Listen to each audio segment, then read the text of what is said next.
Oi, gente, tudo bom? Vamos falar um pouquinho sobre o primeiro reinado. Vamos falar quem foi Dom Pedro I. Todo mundo conhece o cara que deu o grito de Ipiranga, que fez independência, né, no dia 7 de setembro de 1822. O que a maioria das pessoas conhece são duas imagens dele, bem assim já formatadas, já estabelecidas e que não são as únicas, né, características que a gente tem que ter na mente sobre esse cara. Então as duas que todo mundo conhece, o cara que foi autoritário, o cara que outorgou uma Constituição em 1824, ok, fez isso mesmo. O cara que era mulherengo, que era festeiro, verdade também, né? Ele teve duas esposas, a dona Leopoldina e a dona Amélia, e 5 amantes oficiais. E com essas mulheres, com essas que a gente conhece, fora as que passaram pela cama dele aí que a gente nunca vai saber, ele teve 18 filhos. Ok, mulherengo. Mas o que a gente não sabe e que bem recente vem sendo resgatado é que esse cara também foi um cara mega liberal. Ele inaugura o liberalismo na Europa, ele é exaltado por isso na década de 1830.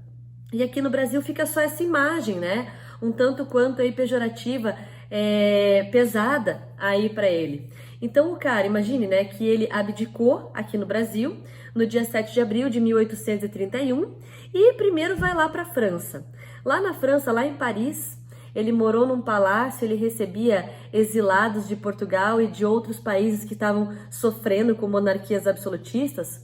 Vamos lembrar que essa década, né, de 1830 é a década onde vai ter muito impacto a Santa Aliança, o exército da Santa Aliança em especial, esse conjunto, né, de países tradicionais, conservadores, lutando contra as ideias liberais que foram aí propagadas por Napoleão Bonaparte, e ele tá lá defendendo o liberalismo. E ele, né, quando foi para o exílio, tentou conseguir apoio de várias nações europeias ali para brigar contra o seu irmão, quando ele abdicou. Mas essa história da abdicação, peraí, né? Depois a gente volta para ela, porque é muito bacana, né? O nosso Dom Pedro I, o nosso primeiro imperador, vai se tornar o Dom Pedro IV lá em Portugal. Porque apesar dele ter abdicado do trono aqui e já ter passado essa coroa aí para a filha dele, ele vai se tornar o Dom Pedro IV lá em Portugal. Bom, a história do Dom Pedro começa aqui no Brasil em 1808, quando ele veio para cá junto com a família real, como a gente sabe, fugindo, né, da invasão de Napoleão Bonaparte lá em Portugal, já que o príncipe regente, o Dom João, que vai se tornar rei aqui no Brasil quando a mãe dele, a Dona Maria I, morre, ele vira Dom João VI, decidiu, né, naquele cabo de guerra, ficar do lado dos ingleses e não do lado dos franceses, já que a gente tinha uma relação econômica bem forte, bem até dependente da Inglaterra. O Dom Pedro vem para cá com 9 aninhos de idade e aqui vai crescer com toda a liberdade do mundo, como todos os cariocas. Muito mais liberdade do que ele teria se ele tivesse continuado lá em Portugal, lá onde ele nasceu no Palácio de Queluz, bem pertinho de Lisboa. Aliás, o quarto dele, que é onde ele nasce e é onde ele morre, maravilhoso, decorado com cenas de Dom Quixote, e que coisa interessante, né? Pensar que a história dele começa e termina no mesmo lugar. Sabe de quem que era esse quarto? Da Carlota Joaquina. Foi ali que nasceu, ó, o Dom Pedro I. Ela na cama? As mamães tinham os bebês na cama. Esse quarto aqui foi o quarto que o Dom Pedro I nasceu e também foi o quarto que ele morreu. Bom, o Dom Pedro veio para cá com seus 9 aninhos de idade e ele vai ficar junto com a família dele aqui, o pai dele, o Dom João, a mãe dele, a Carlota Joaquina, os irmãos e mais uma corte gigantesca de quase 13 mil pessoas aí no Rio de Janeiro. E essas 13 mil pessoas nos 13 anos que vão ficar no Brasil vão alterar completamente a estrutura do Brasil.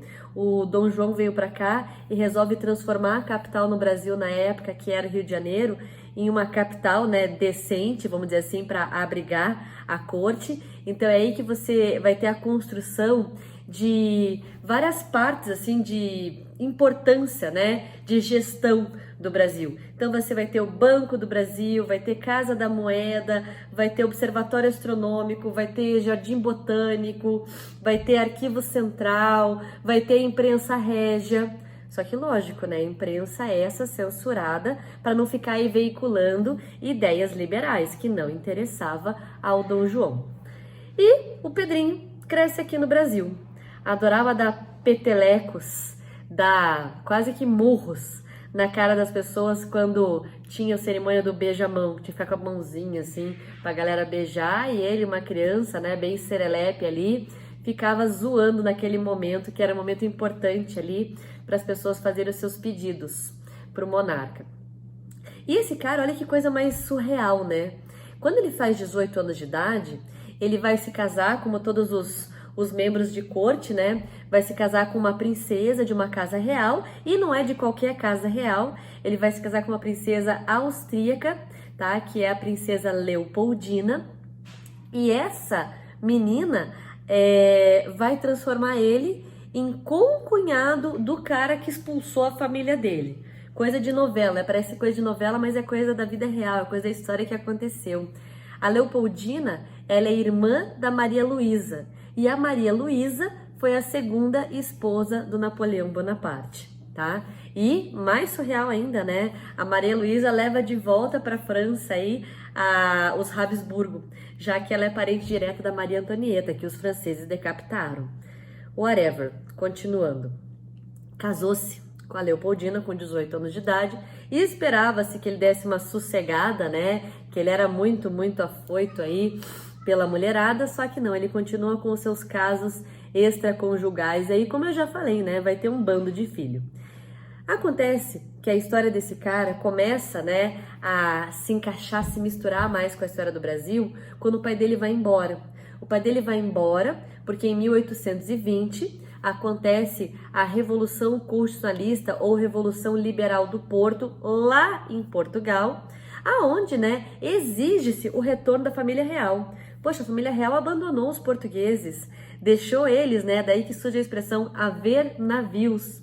Foi-se embora e daí veio a leva, né, do exército napoleônico e matou, e saqueou, incendiou, e fora esse caos de violência da guerra, teve também o caos econômico, né, pela partida da corte, que daí abriu os portos, assinou tratados com a Inglaterra, famosos tratados de 1810, e agora esses portugueses estão querendo que a corte volte e assine uma constituição, ou seja, Dom João, agora Dom João VI, tem os seus poderes limitados por uma constituição.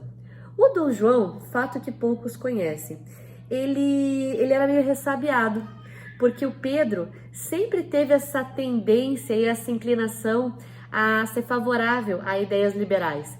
E ele ficava bastante desconfiado disso, porque veja, né, quando ele está retornando para Portugal, o Pedro não é mais uma criancinha de 9 anos de idade.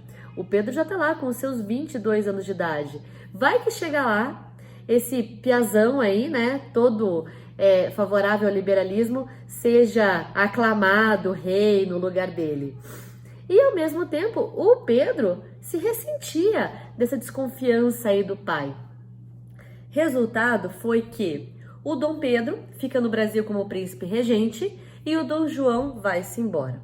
Acontece que lá em Portugal, a intenção das cortes era basicamente recolonizar o Brasil.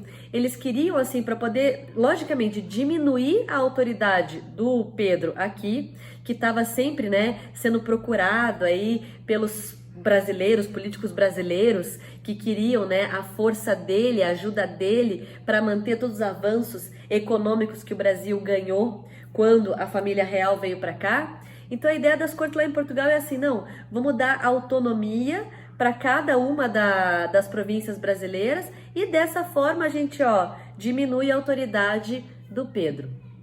E não vai dar certo isso. Olha que sensacional, gente. Por isso que tem que ter uma outra imagem que tem que ser dada para o Dom Pedro. Ele vai conseguir manter a unidade de uma nação, né, que ainda não se enxerga como nação, que é o Brasil, essa ex-colônia aí, num momento de caos. No momento que o próprio Portugal está querendo recolonizar e ainda fragmentar Era para ter acontecido no Brasil a mesma coisa que aconteceu na América Espanhola, aonde se repartiram aí as partes da colônia, né, e viraram várias nações, e a gente vai ficar intacto, integrado como uma nação. Isso é mérito dele. Ele também, né, tinha lá, ele não é bobo nem nada, ele é um cara bem inteligente, diga-se de passagem. Ele é um cara que vai, não confiando muito nos políticos brasileiros, ele vai outorgar uma Constituição em 1824. Não foi legal, tudo bem, né, essa imposição da Carta Constitucional, da Carta Magna aqui no Brasil, não só porque ela foi outorgada, não é só isso. O grande problema dela, que vai gerar descontentamento no Brasil, é que ela previa o poder moderador. Então tinha uma série de coisas bastante liberais, por exemplo, né? Liberdade de crença e de culto. O cara foi lá e oficializou a educação primária no Brasil. Só que previu o tal do poder moderador. Então ele previu os 3 poderes, né? Aquela coisa do Montesquieu, legislativo, executivo, judiciário, e um quarto poder. Um quarto poder que ele exercia com seus ministros, que ele podia fechar o Congresso, ou seja, que ele era inimputável, que ele estava acima de tudo. Então não é bem uma monarquia constitucional quando ele, né, não está dentro dessas leis aí, quando ele está acima. Essa Constituição outorgada, que vai ser a nossa primeira Constituição, ela veio logo depois da independência, né? O Grito do Ipiranga dado no dia 7 de setembro de 1822, que muita gente acha que foi uma independência assim, né? Um português lá no meio do mato, a caminho de São Paulo, né? Porque é ali que vai nascer São Paulo, basicamente o Brasil vai nascer ali às margens do Ipiranga, que declarou independência. E isso depois, né? Não é só um cara gritar que faz um país independente. Tem que ter o reconhecimento da nossa metrópole, e isso vai vir com base em muita negociação e, lógico, indenização, né? Teremos a Inglaterra aí intervindo para que Portugal reconheça a independência do Brasil. Só que não é só negociação, não é só decisão de um português. Teve guerra de independência. Mais ou menos umas 3.000 pessoas morreram para que a independência ocorresse. Por quê? Algumas províncias brasileiras, elas se mantiveram fiéis a Portugal.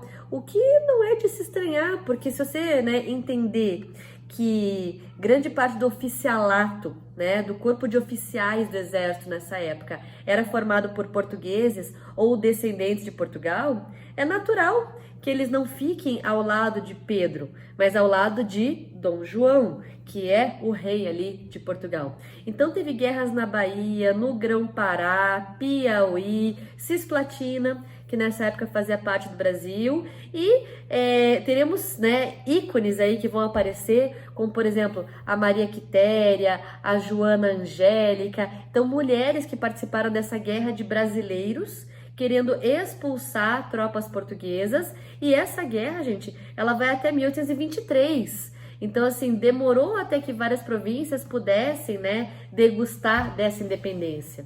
Só que daí quando chega em 24, ele outorga uma Constituição.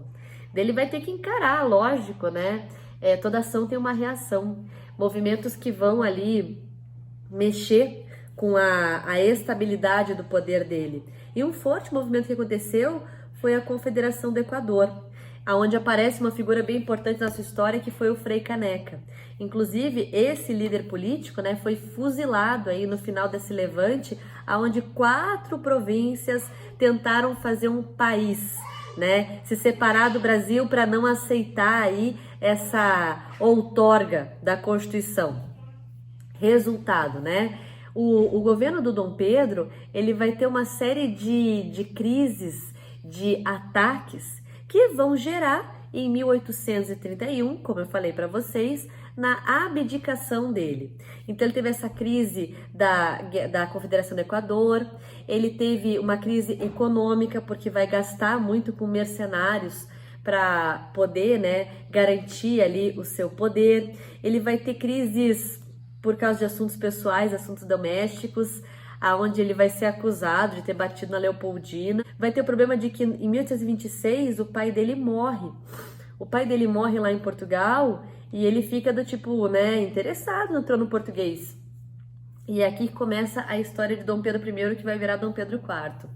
Porque ele manda a filha dele, a filha adolescente dele, a Maria da Glória, para assumir, mas como ela ainda não é uma mulher, né?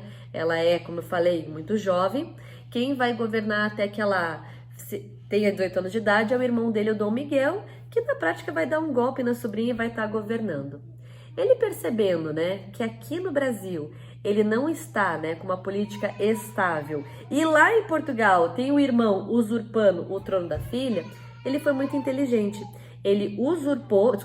Ele abdicou do trono brasileiro em nome do filho mais novo dele, tá? Então o filhinho dele, né, o futuro Dom Pedro II, que a gente conhece muito bem, o cara sensacional que vai governar aí por meio século, né, 49 anos de governo, um brasileiro nascido no Rio de Janeiro, tinha 5 aninhos de idade. E ele vai-se embora então primeiro para França, porque lá em Portugal tá o irmão dele. Daí eu falei para vocês que ele fica recebendo exilados e que é muito diferente, né? Um monarca que defende as garantias constitucionais.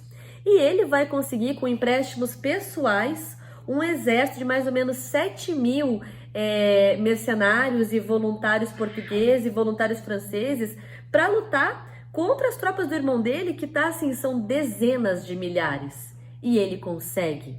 Ele consegue, e no dia 20 de setembro de 1834, ele tá no trono português.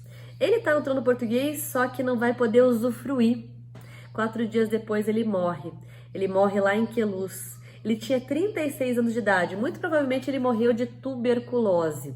Mas ele, apesar de não ter conseguido exercer, a sua filha, a futura rainha, né, Dona Maria II, e o filho dela, né, neto dele, Pedro V, serão os monarcas que vão marcar aí em Portugal uma fase moderna, uma fase constitucional, e esse vai ser um grande legado dele. Assim como aqui no Brasil, o grande legado dele, né, foram essas reformas constitucionais que ficaram meio apagadas pelo fato da Constituição ter sido outorgada e o próprio fato de ele ter declarado a independência do Brasil. Lutado, né, contra a sua própria nação, contra a sua própria família. Então, assim, um cara que a gente merece, né, admirar e conhecer um pouco mais. Essas são as principais marcas aí do primeiro reinado, certo? Um abraço para vocês. Até a próxima. Tchau, tchau.